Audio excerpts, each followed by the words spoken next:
Hello पढ़ाई करने वाले मित्रों, learning platform visual art and GK tutorial पे आपका स्वागत। दोस्तों, टेस्ट सीरीज है विजुअल आर्ट की। ये है इसका पार्ट 25 और इसमें काफ़ी महत्वपूर्ण 30 प्रश्न हैं और उम्मीद करती हूँ ये प्रश्न आपको पसंद आएंगे और आपकी कला परीक्षा में आपके लिए कुछ सहायक सिद्ध होंगे। अगर आपको ये वीडियो पसंद आते हैं तो इन्हें लाइक कीजिए, शेयर कीजिए और अगर आप मेरे चैनल को पहली बार विजिट कर रहे हैं तो इसे सब्सक्राइब जरूर कर लीजिए। साथ ही बेल आइकन प्रेस कर दीजिए जिससे जो भी मैं वीडियो अपलोड करूं उसका नोटिफिकेशन आपको मिलता रहे। और आप मेरे चैनल की प्लेलिस्ट में जाकर काफ़ी महत्वपूर्ण वीडियो देख सकते हैं और हर वीडियो का आप डिस्क्रिप्शन बॉक्स जरूर चेक किया करें। इसमें काफ़ी महत्वपूर्ण वीडियो के लिंक होते हैं जो आपकी कला परीक्षा में आपके लिए मददगार होंगे। तो आइए देखते हैं 30 महत्वपूर्ण प्रश्न और आप बताइएगा इसमें से कितने प्रश्न आपको आते थे, कितने सही हुए। तो आइए देखते हैं प्रश्नों को। पहला प्रश्न है, खलसी अभिलेख किस शासक से संबंधित है? तो खलसी अभिलेख जो है उसके प्रमाण मिले हैं यमुना नदी के किनारे चत्ता राव चत्ता चत्तारा चत्तारा व देहरादून के बीच। और यहाँ पर ब्राह्मी व प्राकृत भाषा में है ये। और ये जो है संबंधित, ये है अशोक से संबंधित। आंसर है यहाँ पर ऑप्शन सी, अशोक। अशोक से संबंधित है खलसी अभिलेख। नेक्स्ट क्वेश्चन है नंबर 2। किसके लिए रविन्द्रनाथ टैगोर ने कहा कि यह एक ऐसा स्मारक है जहां पत्थर की भाषा ने मनुष्य को पीछे छोड़ दिया है? तो ये बात कही है रविन्द्रनाथ टैगोर जी ने कोणार्क सूर्य मंदिर के लिए। आंसर है ऑप्शन सी, कोणार्क सूर्य मंदिर के लिए रविन्द्रनाथ टैगोर जी ने कहा है कि यह ऐसे स्मारक है जहां पत्थर की भाषा ने मनुष्य को पीछे छोड़ दिया है और यह है उड़ीसा में। नेक्स्ट क्वेश्चन है, किन शासकों के काल में द्रविड़ शैली पल्लवित हुई? तो द्रविड़ शैली जो पल्लवित हुई वो हुई थी चोल शासकों के काल में। आंसर है यहाँ पर ऑप्शन बी, चोल शासकों के काल में द्रविड़ शैली पल्लवित हुई। और द्रविड़ शैली में जो मंदिर बने थे उन मंदिरों को जो प्रवेश द्वार होते हैं उन्हें गोपुरम कहा जाता है। ये कई बार एग्जाम में पूछा भी गया है। नेक्स्ट क्वेश्चन है नंबर 4। नटराज मूर्ति में निचला दायां हाथ देश का प्रतीक है। निचला दायां हाथ किस चीज का प्रतीक है ये पूछा गया है। तो नटराज मूर्ति में देखिए निचला जो दायां हाथ है वो है अभय मुद्रा में। आंसर है यहाँ पर ऑप्शन ए, अभय मुद्रा। मैं आपको नटराज मूर्ति दिखाती हूँ, उसमें चीजें बताती हूँ मैं आपको कौन सी मुद्रा में कौन सा हाथ है। देखिए ये है नटराज मुद्रा। इसमें जो हाथ है, देखिए निचला दायां हाथ जो है वो है अभय मुद्रा में। यहाँ पूछा है निचला दायां हाथ अभय मुद्रा में, ऊपरी बाएं हाथ में अग्नि है। ये जो हाथ है निचला दायां हाथ है अभय मुद्रा में, ऊपरी हाथ में अग्नि है और ऊपरी बाएं हाथ में डमरू डमरू है। और देखिए ये वाला जो हाथ है ये है उनका ऊपर का हाथ और इसमें जो है इनके, इसमें है अग्नि। ये वाले हाथ में है डमरू, ये है अभय मुद्रा में हाथ इनका निचला। और सबसे नीचे जो हाथ है ये वाला, इस हाथ में जो है ये हाथ नीचे उंगली दिखा रहा है, इशारा कर रहा है। ये बायां हाथ है जो पैर की ओर इशारा कर रहा है, जो मोक्ष का प्रतीक बता रहा है। नीचे उनके अस्मात जो राक्षस है वो है। और इस तरह से ये चार हाथों की उनकी मुद्रा है। नेक्स्ट क्वेश्चन देखते हैं। क्वेश्चन नंबर 5 है, विक्रमशिला विश्वविद्यालय देश में जिले में थे? तो विक्रमशिला विश्वविद्यालय वो थे बिहार के, जो वर्तमान भागलपुर जिला है उसमें। आंसर है यहाँ पर ऑप्शन ए, भागलपुर जिला में थे ये। और इनको जो स्थापना करवाई थी वो पाल वंश के राजा थे धर्मपाल ने। उन्होंने इसकी स्थापना करवाई थी और ये बौद्ध शिक्षा के केंद्र थे। क्वेश्चन नंबर 6 है, होयसाल शैली संबंधित है? तो होयसाल शैली जो है उसका टाइम पीरियड था 1050 से 1300 ईस्वी। और इसका जो ये है कर्नाटक मैसूर के निकट। आंसर है यहाँ पर ऑप्शन ए, ये कर्नाटक मैसूर के निकट है। और जो शैली है होयसाल, ये इसका विकास हुआ था बेलूर, हेलुबिडु, श्रृंगेरी, ये स्थान थे। श्रृंगेरी, हेलेबीडु और बेलू, इस जगह पर इसका विकास हुआ था कर्नाटक में। क्वेश्चन नंबर 7 है, किस गुफा मंदिर में हरिहर मुद्रा है? तो हरिहर मुद्रा जो है वो होती है कि जिसमें आधा विष्णु और आधा शिव का रूप होता है। आधा विष्णु और आधा शिव का रूप होता है, और ये है बादामी गुफा में। आंसर है ऑप्शन ए, बादामी की गुफा संख्या 1 में। कई बार ये पूछ सकते हैं कौन सी गुफा नंबर में है, तो बादामी की गुफा संख्या 1 में है हरिहर मुद्रा, जिसमें आधा शिव और आधा विष्णु का रूप होता है।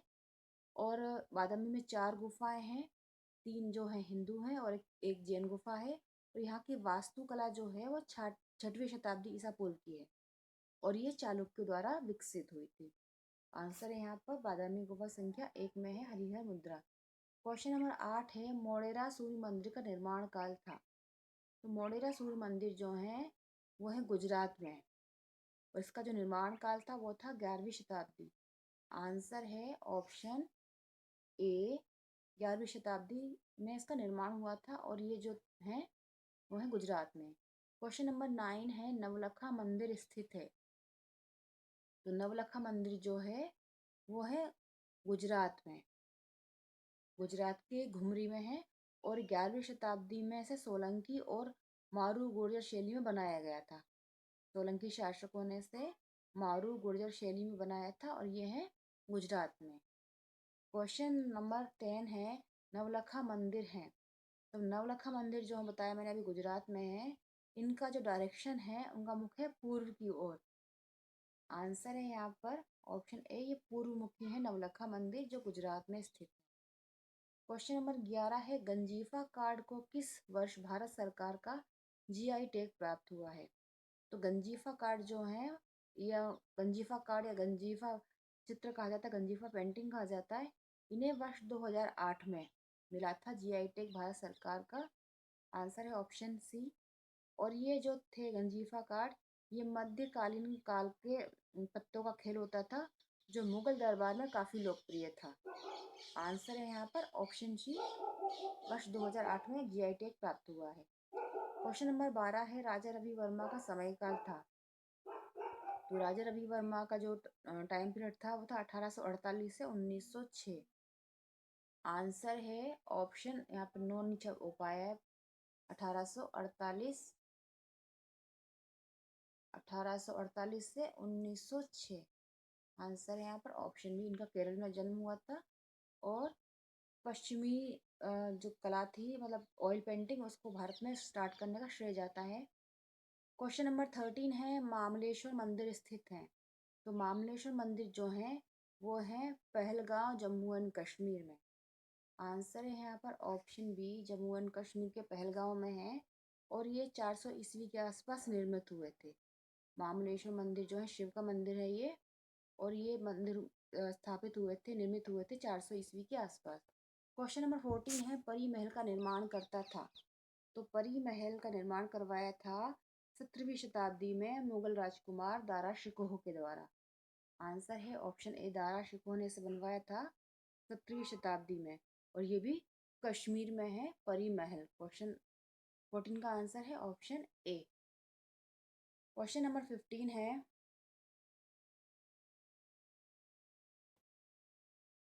क्वेश्चन 15 है, बुलंद दरवाजा का निर्माण हुआ? तो बुलंद दरवाजा का जो निर्माण हुआ था, ये लाल बलुआ पत्थर से निर्मित है, और 1576 में ये बना था। आंसर है ऑप्शन बी, 1576 में बना था बुलंद दरवाजा लाल बलुआ पत्थर का, और 40 मीटर इसकी हाइट है, 40 मीटर हाइट है। और अकबर ने इसे गुजरात पर विजय के उपलक्ष्य में बनवाया था, जब अकबर ने गुजरात को विजय कर लिया था। और ये विश्व के सबसे ऊंचा प्रवेश द्वार कहलाता है। बुलंद दरवाजा विश्व का सबसे ऊंचा प्रवेश द्वार है, और 40 मीटर इसकी हाइट है। क्वेश्चन नंबर 16 है, ढलवा बंगला छतों का उपयोग हुआ? तो ढलवा बंगला जो छत थी उनका निर्माण हुआ था 1203 से 1573 के बीच में। ये काफ़ी लोकप्रिय थी 1203 से 1573, और इनका संबंध है बंगाल शैली से। आंसर है ऑप्शन ए, ढलवा बंगला तो का निर्माण बंगला शैली से संबंधित है। इसकी विशेषता ये थी कि इसमें ईंटों और काले संगमरमर का प्रयोग हुआ है और इस अवधि में मस्जिद, ढलवा, बंगला छतों का उपयोग हुआ और ये जो थी वो ईंटों और काले संगमरमर का प्रयोग करके बनी थी और ढलवा थी मतलब थोड़ी तिरछी थी ये। नेक्स्ट है क्वेश्चन नंबर 17, मस्की अभिलेख के प्रमाण मिले हैं। तो मस्की अभिलेख जो है इसके प्रमाण मिले हैं कर्नाटक के रायचूर के गांव से। आंसर है यहाँ पर ऑप्शन ए, कर्नाटक के रायचूर के गांव से तुंगभद्रा जो नदी है उसके किनारे, और ये अशोक से संबंधित हैं और ये अशोक का लघु राजादेश यहाँ पर मिला है। यानी कि लघा जो पहला ये राजादेश था सम्राट अशोक का, वो यहाँ से मस्की अभिलेख से प्राप्त हुआ है। क्वेश्चन नंबर 18 है कर्ण मुद्रा प्रतीक है। तो विभिन्न प्रकार की मुद्राएं होती हैं जो अलग अलग चीजों को बताती हैं। तो कर्ण मुद्रा जो है वो बुराई से बचाने का प्रतीक है। आंसर है यहाँ पर बुराई से बचाने का प्रतीक ऑप्शन सी।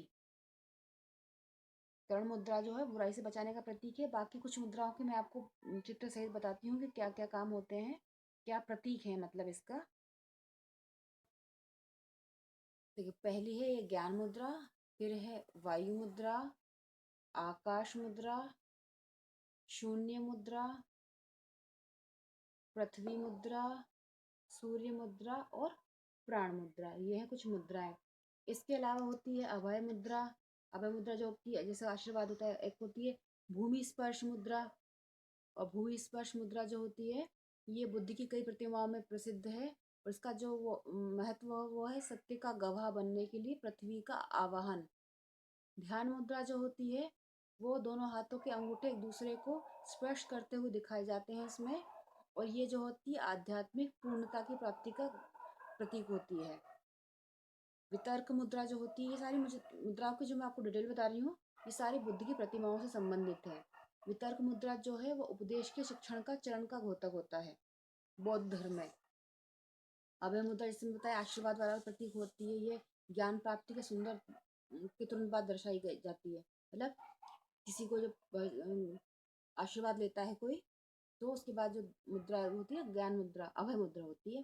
धर्म चक्र मुद्रा, धर्म चक्र मुद्रा जो है इसमें धर्म का गति को दिखाया जाता है और दोनों हाथ सम्मिलित होते हैं इसमें। और सारनाथ के हिरण उद्यान में अपने ज्ञान के बाद एक साथी को पहला उपदेश दिया था, तो मुद्रा उसमें बुद्ध के रूप उसमें दिखाई जाती है।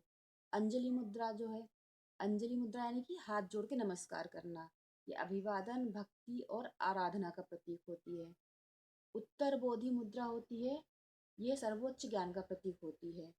वरदा मुद्रा जो होती है वो 5 पूर्णता को दर्शाती है, उदारता, नैतिकता, धर्म, प्रयास और ज्ञान संबंधी एकाग्रता।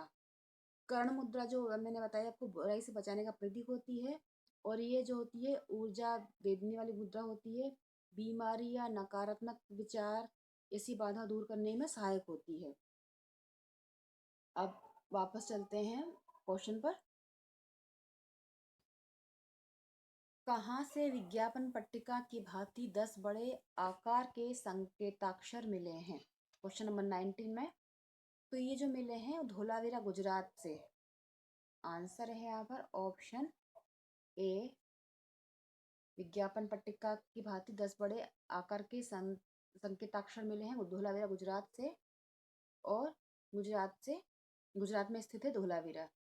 नेक्स्ट क्वेश्चन देखते हैं हम नंबर 20 कि वास्तुकला यानी कि आर्किटेक्चर ये किस भाषा का शब्द है? तो वास्तुकला शब्द जो है वो है लैटिन भाषा का शब्द और ये बना है लैक्टन से।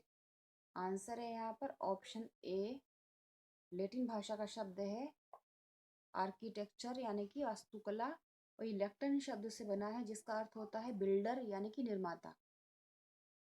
आर्किटेक्चर लैटिन भाषा शब्द है लैक्टन, यानी लैक्टन जो होता है वो बिल्डर या निर्माता को बोलते हैं लैटिन भाषा में। क्वेश्चन नंबर 21 है सोहगोरा स्थित है। तो सोहगोरा जो स्थित है वो है उत्तर प्रदेश में। आंसर है यहाँ पर ऑप्शन ए, उत्तर प्रदेश, और उत्तर प्रदेश के गोरखपुर में है। सोहगोरा जो है वो है उत्तर प्रदेश के गोरखपुर में। और यहाँ पर मौर्य काल का प्राकृत भाषा और ब्राह्मी भाषा में लिखित एक ताम्र शिलालेख प्राप्त हुआ है सोहगोरा से। गोरखपुर उत्तर प्रदेश में है और यहाँ पर मौर्य काल का प्राकृत भाषा का शिलालेख प्राप्त हुआ है। क्वेश्चन नंबर 22 है कल्याण मंडप का संबंध है। तो कल्याण मंडप का यानी कि विवाह मंडप जिसे कहा जाता है उसका संबंध है विजयनगर से। आंसर है यहाँ पर ऑप्शन ए, विजयनगर संबंधित है कल्याण मंडप। और इसमें विजयनगर साम्राज्य के मंदिरों की एक विशेषता है ये कल्याण मंडप। और उसके उदाहरण जो है वो हम्पी में विट्ठल मंदिर परिसर के जो अंदर है वहाँ पर कल्याण मंडप स्थित है, हम्पी में विट्ठल मंदिर के अंदर। नेक्स्ट है क्वेश्चन नंबर 23। किस शासक के समय सचित्र पांडुलिपियों से ध्यान हटाकर एल्बम और व्यक्तिगत चित्र पर जोर दिया गया था? तो जहांगीर के समय। आंसर है यहाँ पर जहांगीर, ऑप्शन ए। जहांगीर के समय जो था मुख्य रूप से वनस्पतियों और जीवों पर आधारित चित्रकला पर जोर दिया गया और सचित्र पांडुलिपियों से ध्यान हटाकर एल्बम और व्यक्तिगत यानी कि चित्र पर जोर दिया गया। और इससे पहले जो जहांगीर के टाइम से पहले व्यक्तिगत चित्र और एल्बम ज़्यादा बन रहे थे, नहीं सॉरी, सचित्र पांडुलिपि ज़्यादा बन रही थी और उससे कि फिर जहांगीर के टाइम में एल्बम और व्यक्तिगत चित्र पर जोर दिया गया था। आंसर है यहाँ पर ऑप्शन ए। क्वेश्चन 24 है बादामी की गुफा संख्या 4 है। तो बादामी की गुफा मैंने आपको बताई 4 गुफाएं हैं, 3 हैं शैव धर्म की और एक जो है वो है जैन धर्म की। तो जो चौथी गुफा है वो है जैन धर्म की। 3 जो है हिंदू धर्म की हैं और एक है जैन धर्म की। चौथी गुफा जो है वो है जैन धर्म की। और इसमें अन्य तीर्थंकरों के प्रतीकात्मक दर्शन के साथ ही बाहुबली, पार्श्वनाथ और महावीर की जटिल मूर्तियां हैं।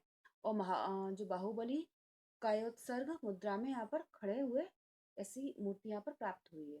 क्वेश्चन नंबर 25 है ओदंतपुरी विश्वविद्यालय स्थित था। ओदंतपुरी विश्वविद्यालय जो था वो बिहार में स्थित था। आंसर है यहाँ पर ऑप्शन ए, बिहार में था ओदंतपुरी विश्वविद्यालय। और ये पाल शासक गोपाल पाल द्वारा निर्मित हुआ था और ये बौद्ध महाविहार या विहार था। और बख्तियार खिलजी ने इसको नष्ट कर दिया था। अपने आक्रमण के समय बख्तियार खिलजी ने इसे नष्ट कर दिया था और ये बिहार में बिहार में स्थित था ओदंतपुरी विश्वविद्यालय। क्वेश्चन नंबर 26 है रंगनाथ स्वामी मंदिर स्थित है। तो रंगनाथ स्वामी मंदिर जो है वो है नेल्लोर आंध्र प्रदेश में। आंसर है ऑप्शन ए, आंध्र प्रदेश के नेल्लोर में है मंदिर रंगनाथ स्वामी। और ये भगवान विष्णु का यहाँ पर विश्राम वाला रूप है, विश्राम वाला रूप है भगवान विष्णु का। और ये 12वीं शताब्दी के निर्माण काल इसका है। क्वेश्चन नंबर 27 है रणकपुर मंदिर स्थित है। तो रणकपुर मंदिर जो है वो राजस्थान के पाली में है। आंसर है ऑप्शन ए, राजस्थान के पाली में है रणकपुर मंदिर। और ये 15वीं शताब्दी इसकी वास्तुकला इसका जो निर्माण था वो 15वीं शताब्दी था। उसकी वास्तुकला बहुत ही प्रसिद्ध है और कुछ कुछ ये होयसाल शैली जैसी लगती है, ना कि नागर जैसी। क्योंकि नॉर्थ के जो मंदिर होते हैं नागर शैली के होते हैं, लेकिन राजस्थान में नॉर्थ में पड़ता है, लेकिन फिर भी कुछ कुछ इसकी जो वास्तुकला है वो होयसाल शैली से मिलती जुलती है। वो यहाँ के जो स्तंभ हैं वो नक्काशी के लिए प्रसिद्ध हैं और हर स्तंभ पर अलग अलग तरीके से नक्काशी की गई है। क्वेश्चन नंबर 28 है सेल्जुक शैली का संबंध था। तो सेल्जुक शैली जो है वो संबंधित थी खिलजी वंश से। आंसर है ऑप्शन नंबर बी, खिलजी वंश से संबंधित है सेल्जुक शैली। और 1290 से 1320 के जो टाइम पीरियड था उसमें ये शैली प्रचलित थी, 1290 से 1320 ईस्वी में। और लाल बलुआ पत्थर मेहराबदार शैली में गारे का प्रयोग करके ये शैली पल्लवित हुई थी। सेल्जुक शैली में लाल बलुआ पत्थर, मेहराबदार मीनारे और गारे का उपयोग हुआ है। आंसर है ऑप्शन बी, खिलजी वंश। क्वेश्चन नंबर 29 है बड़ा इमामबाड़ा लखनऊ का निर्माण वर्ष था। तो बड़ा इमामबाड़ा जो कि लखनऊ में स्थित है इसका निर्माण वर्ष था 1784। आंसर है ऑप्शन बी, 1784 बड़ा इमामबाड़ा लखनऊ का निर्माण वर्ष था। और ये अवध वास्तुकला का एग्जाम्पल है।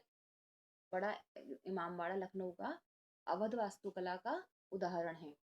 क्वेश्चन नंबर 30 है लटकती हुई बालकनी की अवधारणा संबंधित है। तो लटकती हुई बालकनी की जो अवधारणा है वो संबंधित है राजपूत शैली से। आंसर है ऑप्शन ए राजपूत शैली से। और उसका सबसे अच्छा उदाहरण है हवा महल, जो कि जयपुर में स्थित है। वो लटकती हुई बालकनी की अवधारणा का उदाहरण है और यह राजपूत शैली से संबंधित। तो दोस्तों ये थे 30 क्वेश्चंस, काफ़ी महत्वपूर्ण।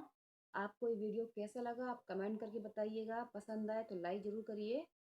और आप मेरे चैनल पर जाकर और भी कला संबंधी वीडियो देख सकते हैं। आपको 650 से तकरीबन वीडियो आपको मिल जाएंगे, जो एग्ज़ाम पॉइंट ऑफ व्यू से आपके लिए काफ़ी मददगार होंगे। आप उन्हें देखिए, अपनी प्रिपरेशन अच्छे से करिए। गुड लक, जय हिंद।